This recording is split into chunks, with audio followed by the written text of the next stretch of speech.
In my talk, I would like to speak about multidisciplinarity, which is still expanding, and how we apply different disciplines in Loschmidt laboratories. And I will do a special focus to microfluidics because we benefit from this technology a lot for biochemical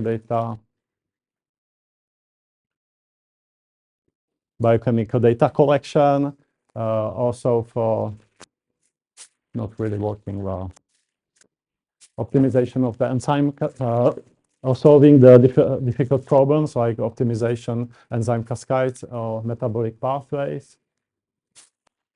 And I will also mention a very nice application in screening, sorting hits in directed evolution. And the last two are very much linked to application of artificial intelligence tools. So I will devote the last part of my talk to artificial intelligence. So in Loschmidt laboratories, we work in wide range of different proteins and enzymes. For example, dehalogenases or chlorinases, that's the enzyme working on carbon-halogen bonds. And we develop them or design them to synthesize valuable products, also detect or decontaminate unwanted products like environmental pollutants or side products in industry, or also highly toxic or ultra toxic volatile chemicals of mass destruction. For example, we had such a military, does not work. It doesn't go further through the presentation. Maybe I will click the arrow. Yeah.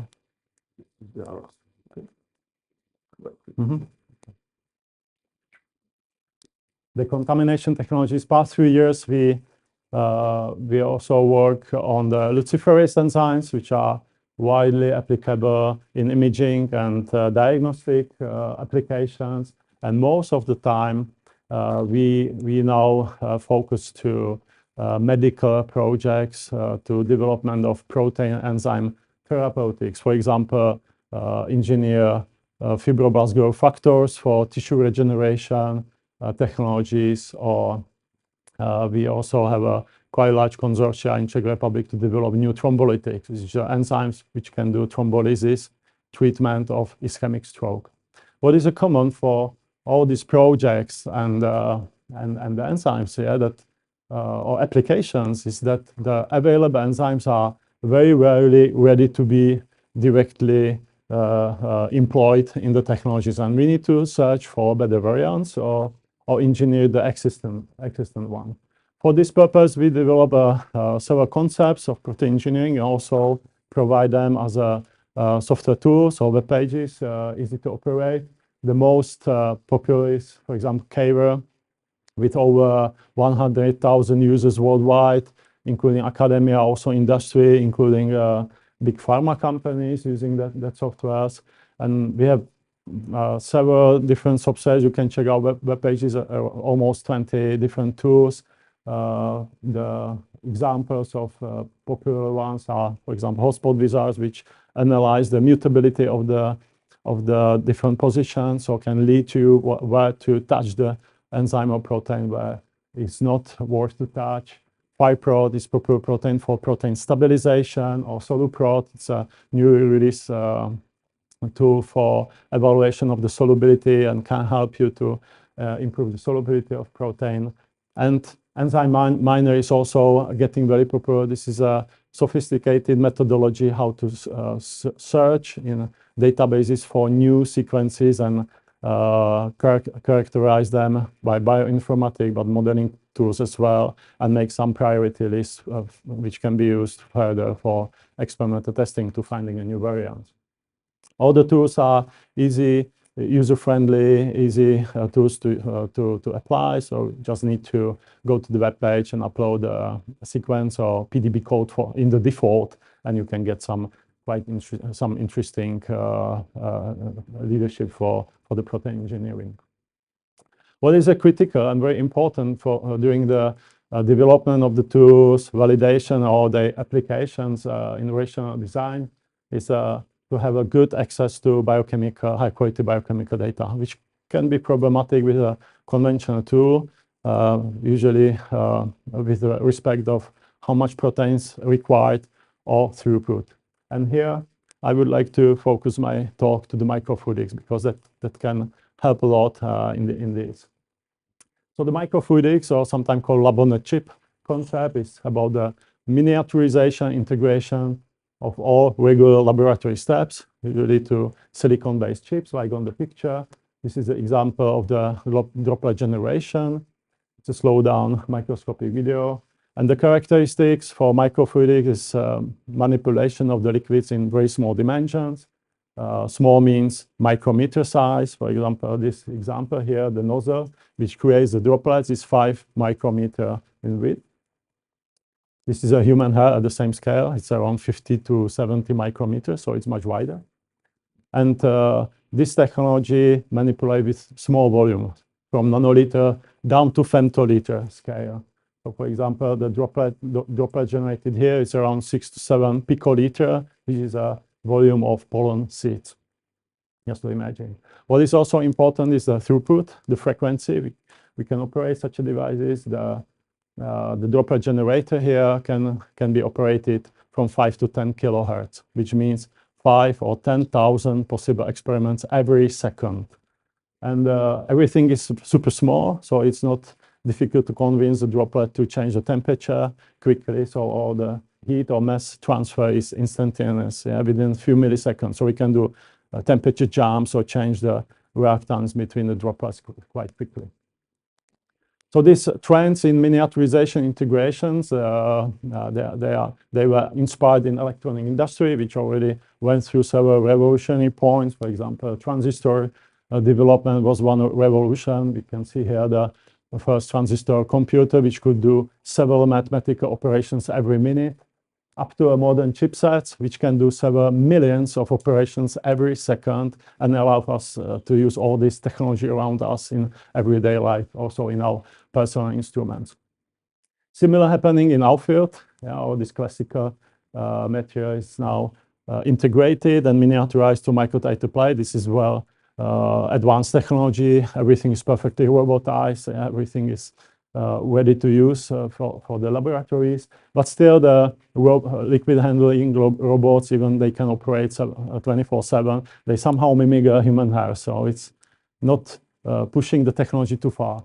The real revolution coming from the microfluidics, as you can see, it's a completely different technology with very different performance in throughput, also in scale down the volumes we can operate.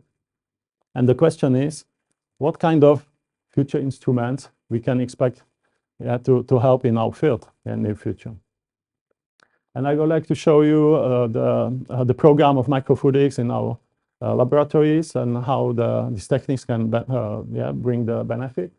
First, is the platform which was developed for activity screening or specificity screenings.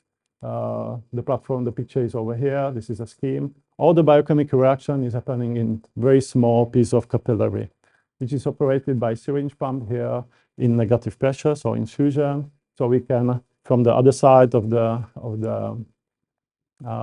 tube, we can load small droplets, just place them to the bottomless vial with different samples, and then droplets travel to the incubation where we load the substrate, and then we analyze by some optical setup the development of the biochemical enzyme. So this is an example. We validate the system against the conventional manual measurements, robotic and microfluidic. This is the substrate specificity of one selected dehalogenase. The numbers are codes for different halogenated compounds. We also, during the validation, make the measurements, combinatorial measurements of 9 benchmark enzymes against almost 30 different substrates, and also evaluated how economical is that measurement by test tube, robotics, and microfluidics. So you can see the microfluidics is operated on nanoliter scale with quite good frequency and with reasonable scale down requirement for the enzyme. We can do such a combinatorial measurements within 1 week compared to several months for the other technologies. We now apply this technique routinely in many projects. One of the examples was a campaign where we searched for new dehalogenase variants. So we use the enzyme miner I already mentioned. They made the made a prediction list, a priority list of the different genes. We synthesized around 45 of them. 30 genes were well soluble, expressible and soluble, so we can screen. And we use this technique to screen substrate specificity for all these new variants easily here.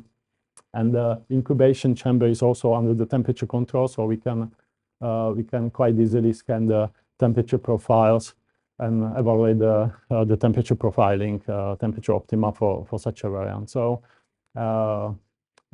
this is a quite handy system for basic characterization. But for selective variants, we also want to see the performance in the terms of steady-state kinetics first. And that could be also quite demanding task to collect for many variants the kinetic data. So we also work here to try to apply the microfluidics. This is a platform we developed for that, for kinetic measurements. There is a set of syringe microfluidic pumps here, which can mix a different amount of the reactants and push them to the droplets. So again, the nanoliter droplets are created, and then we can monitor them in the capillary, which is wound in the heating rod. So again, the temperature control here. And we can monitor by the optics again. So just some economics of that measurements. Again, the nanoliter scale with quite high frequency. So with a reasonable amount of the enzyme, we can collect quite consistent kinetic data. It's good to mention here that these techniques can easily, when you start that, it can easily collect tens or even 100,000 experiments performed through overnight measurements. And that is very difficult to operate manually. So we program always software which automatically drive all the measurements. So it's automated systems. And even more difficult point is to analyze the data later on. So a few years ago, when we started with the development, we, for example, run overnight experiment, and then it took 3-4 weeks to analyze data manually. So we also we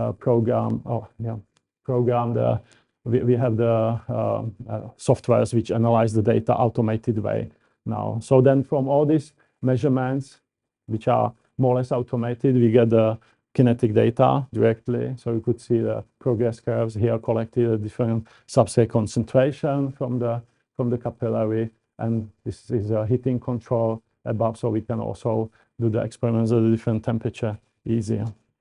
So by global kinetic analysis using a numerical methods, we can extract the kinetic parameters like a kcat, turnover number, or specificity constant, kcat over km or km if someone wishes to analyze the km. And we have this temperature profiling, so we can also evaluate the thermodynamic patterns of that performance. And so it's good to mention here that still the kcat km is a very nice parameter to somehow know about the reaction something, but it does not provide too much mechanistic information. I will explain a little bit later. So we always like to do for selected cases, especially those variants we are going to engineer them rationally. We need to know what's the limitation, what's the problem with the pathway. So we apply the transient kinetics in systematic way. The conventional techniques to collect such a information-rich data are mixing techniques. This is an example of one of the instruments, stop flow, where the reactants are loaded to syringes, and then by push, pneumatic or motorized push, the reactions are mixed, and then it's monitored in the cuvette. Yeah, and we can see the transient kinetic phases of the reaction. But these instruments are not very high throughput. It's very slow, and it also consumes a lot of material. Yeah, those you know, and having a stop flow or quench flow, you know that in some cases you need for the good monitoring even up to 1 gram of the protein. So this is completely not available for every protein we need to analyze. So we also, this was a good motivations to try to miniaturize the technology to a silicon-based chip, which is on the picture here. This is a design. We have 3 ports. Yeah, this is places where the capillaries introduce the reactants, so we can mix 3 different reactants. Yeah, it's all up here against the oil. Again, the droplets are formed, and they are quickly mix in this winding channel. This is a special design for rapid mixing. And then by slowing down the droplets, we can monitor by laser optics the development of biochemical assay. So this video is not working, but it shows the concentration control we have under the different reactants, and this is a result from monitoring how quickly the content of the droplet is mixed. It's mixed by chaotic advection. This is a physical phenomena in the droplets. It goes through this winding channel architecture in the chip. And you can see that the content of the droplets are mixed within less than 1 millisecond. So it's pretty comparable with the time of the conventional techniques, but the benefit is here. So we have a 10 picoliter every experiment compared to 50 microliter in the classical instrument. So several orders of magnitude drop down the requirements for the protein. And again, these microfluidic chips has this ability to work in at least several hundred hertz frequency. So we can color with a very reasonable amount of the enzyme, a lot of good information. What is also important to mention is that the time is translated to the distance here. So every position means a different distance, a different time point. So we can integrate the signal unlimited time at the different spots. So we can use extended signals like lifetime, for example, which is completely impossible to collect for classical stop flow. So it's opening a new possibility. Also, the picoliter we can store the fragile material at a low temperature, because during the loading, very quickly, a few milliseconds, it jumped the temperature. So we actually combine the temperature jump to the experimental temperature, so we don't sacrifice too much enzyme from instability. So we can also measure less stable material. As an example, again, we work with the dehalogenase. I will show you the data in the reaction with brominated coumarin, which gives a nice fluorescence signal. And by this technique, we can explore whole catalytic pathway and thermodynamics around. At that project, we used a Y-type and two engineered variant.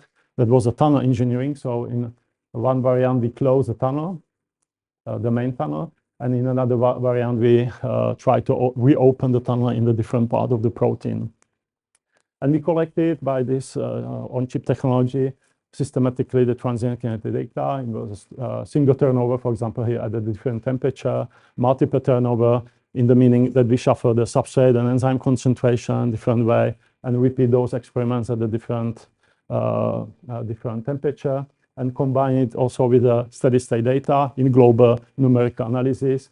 We could explore all the individual microscopic steps of the catalytic cycle. Substrate binding, then there is a first nucleophilic attack, the first chemical step, which creates an intermediate, which is consequently hydrolyzed release of the product. So we have a race of all these.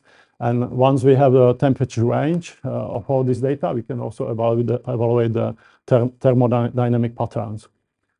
And the most interesting finding here from the data was that the efficiency of the substrate binding, the initial forming the initial collision complex, was directly dependent on the entropy. There is almost no entalpic change, but the entropy was dominant. It was quite interesting. And we combine this deep functional data with the structure analysis. We get the crystal structure of all three variants and did the molecular modeling. And we figure out from this data that it's a number of the water molecule displays. That this is the entropic effect coming from that.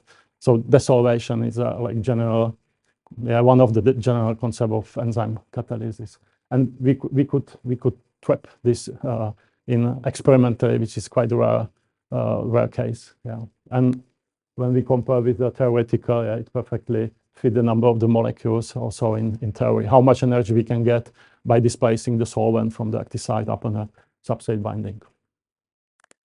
So in this few slides, I just wanted to show you how we can benefit with microfluidics colleague effective way the activity or profiling data for first decision. What would be the set of the variants? Can go further, then collect the steady state kinetic data which again opened a bit more understanding, but the best is a collection of the transient kinetics, which perfectly complement also the structure analysis in structure function research, where people usually go through more easier techniques up to high resolution structures.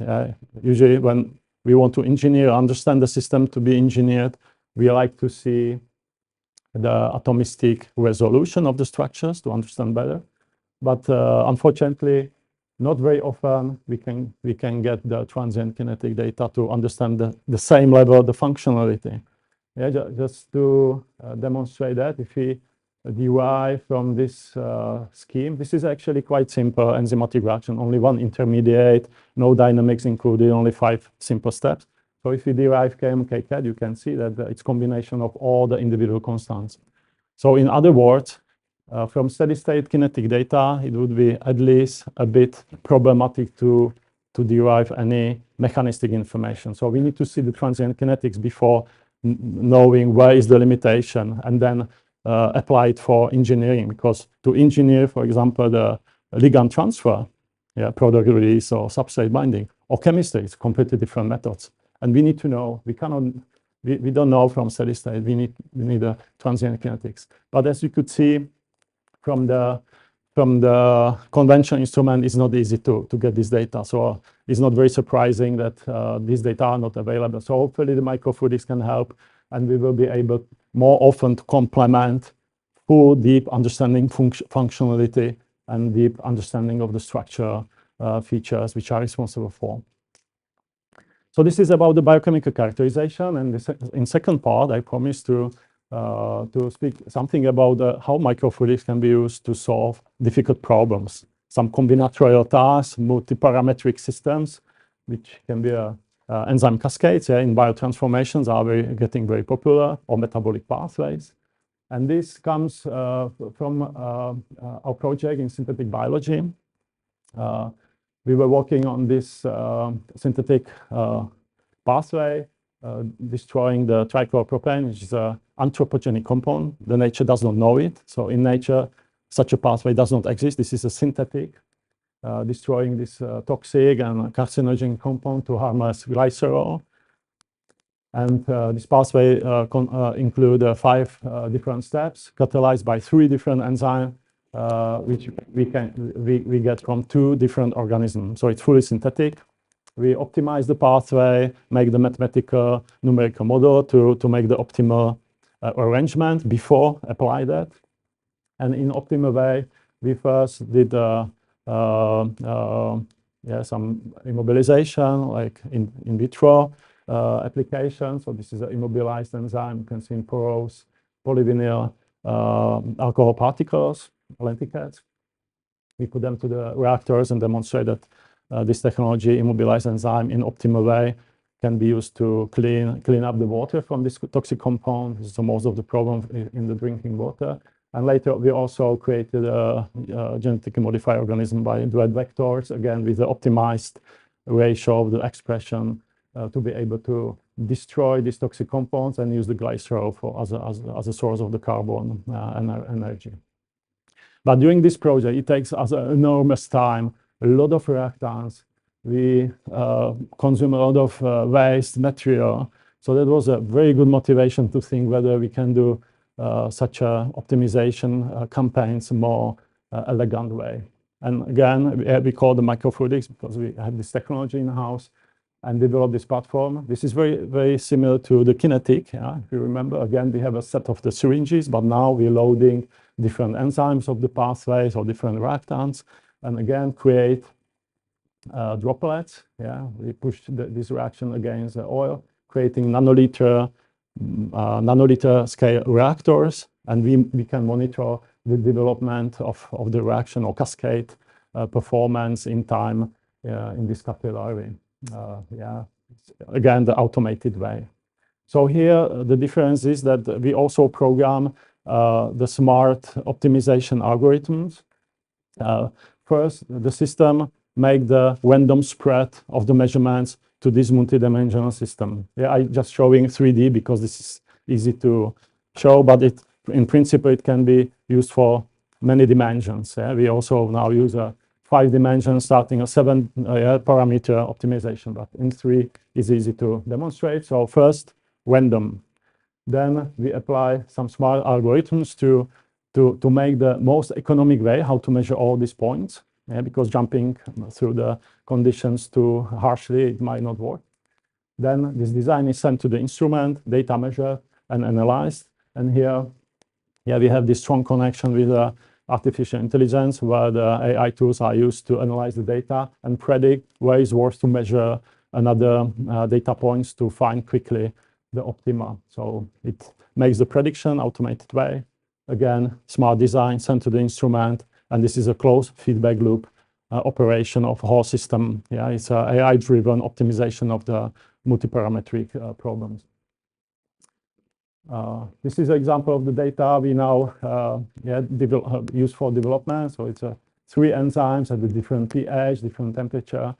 And then you can see quickly how the optimized search. This is a systematic measurements, and we now validate against the performance of this AI-driven, which goes the easiest way with the low cost to get the same measurements. What is clear here, to collect such a data or do this quick feedback loop optimization, it's impossible by conventional tools. So the microfluidics is the only technology which can really reach the data in good quality with a reasonable enzyme at the reasonable time. So in the third part, I will speak about the microfluidics applied in the directed evolution on-chip sorting. This is quite well-developed technology which helps with the screening and selection of the hits, which usually in directed evolution is the most limiting step. And even we do libraries smart way, semi-rationally, opening more than 3 positions, you can see that this goes quickly over possibility of the conventional systems, robotic system usually. So for higher number, we need something different. And something different, again, I propose the microfluidics is a very good system. This technology was developed by Griffith and co-workers already 15 years ago, but till that day, only few laboratories can handle the technologies. It's quite difficult.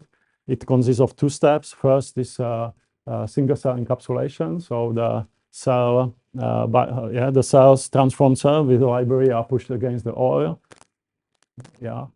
And then the droplets are formed here, very monodispersed, which is important for sensitivity. So this is a single cell encapsulation. Every droplet contains maximum 1 cell. And then this emulsion is collected and incubated for development of some biochemical assay, which is linked to the selection factor, and then incubated emulsion with the cells are re-injected to the sorting chip. This is the design here. The droplets are spaced first by more oil, and then the content of the droplet is detected here by the laser detection. And if the signal overcomes some set threshold, it activates the electrodes here, and by dielectrophoretic forces, you can kick the droplet to the collection channel. Otherwise, it goes to the waste channel. Or maybe we can call it negative. I will explain later, not waste. This is a profile of our library, and then we can be very strict and collect like half of the best variants, or 0.1%. It's depending on how quickly we can go. This is again the economics of 1 million library screen, which we can do in picoliter scale. This is a picoliter droplet with an enormous frequency, because the encapsulation goes 5 kilohertz. Sorting can go 1.5 to 2 kilohertz, 2,000 events per second. So we can screen 1 million library easily within several minutes. So it's actually the technology for several million libraries. And if we would try to do, this is a theoretical calculation, if we would try to do 1 million library by robotics, you can see that it's enormous, with time requirements and consumables. So it's just not possible. This is completely not the space for conventional robotic systems. The microfluidics operates here. I will now take your attention to these negatives, usually called waste, because the technology is primarily used for for collection of the hits, the best candidates, but it can be also used for collection of the positive information and negative information. So this is not a waste at the time, it's negatives, because for training data sets for artificial intelligence, it's good to have a positives, but also negative experience for learning. And this brings me to the last part of my talk, the artificial intelligence, how it can be applied for protein engineering. I will just do very briefly here, one slide. And more just tips for more reading. We published in ACS Catalysis perspective, and also Stanislav Mazurenko, who is a PI leader of the AI team in Loschmidt Laboratories. He edited a special issue in synthetic biology this year. So you can do more reading over there at the protein engineering and synthetic biology. So where we see the most of the benefit is what I already start to describing. Combine the microfluidic collection of the data, collect the positives, negatives, do the next generation sequencing, and then use these data sets for machine learning, for the supervised training of the predictors. It's a demutation scanning. We not invent it. You can find some publications, and we now playing with this system as well, with this concept. But the problem here, just to mention quickly, the limitation is that we have a high number, millions, which people from AI like to have a million, the functionally annotated sequences. So it's a millions, but low quality data. So these systems cannot do very quantitative. It's a semi-quantitative. So we also work on the different concepts to find the algorithms of supervised learning, which needs only a low number but high quality information.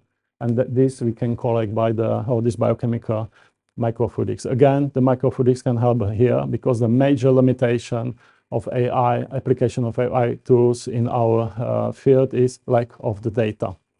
The people usually collect the data from literature, different sources, different hands, different experimental conditions, and it does not work.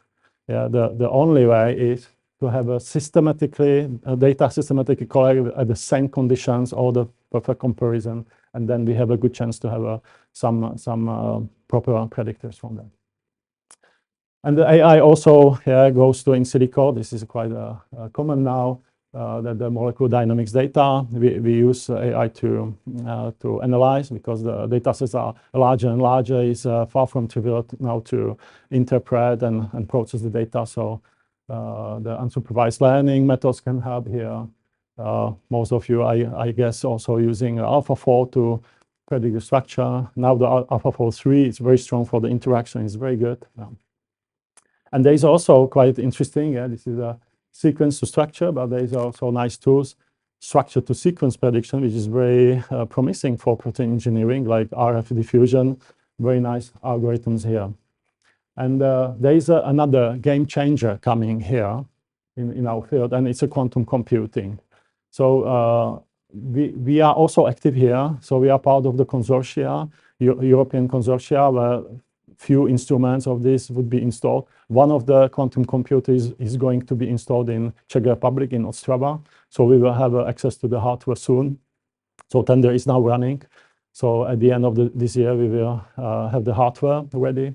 So we now work on the algorithms, how to use, and also identify the tasks where the conventional methods fail the most, and quantum computing can help. So hopefully in future, we will be able to provide some solution driven by quantum computing as well.